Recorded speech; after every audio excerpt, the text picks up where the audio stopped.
counties in our area dealing with high property assessments and property taxes. In Jackson County, appeals are due in just 4 days.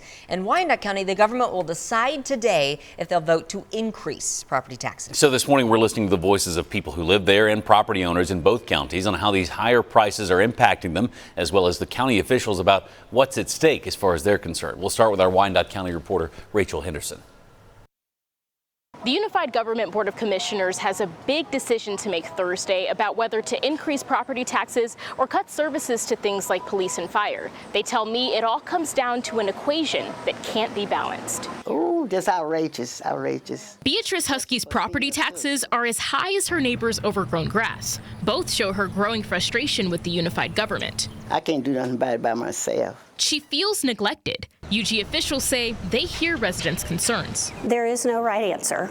It's a balance. Shelley Knieven, the Unified Government's chief financial officer, says the commission has an impossible equation to balance Thursday, whether or not to exceed revenue neutral. Going revenue neutral means they can't spend more property tax revenue than the year before. We have limited resources and we have growing needs. The UG voted to go revenue neutral last summer after residents demanded lower property taxes.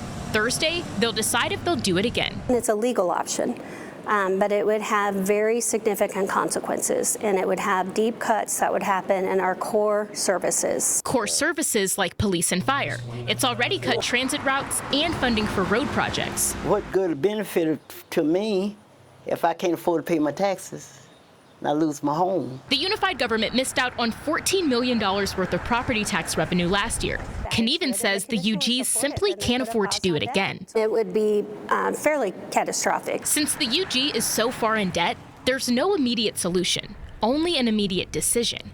Beatrice doesn't want that decision to cost her her home, which is a growing concern. I worked too hard to try to get this home. Nobody gave it to me. I had to work for it. Rachel Henderson, KSHB 41 News.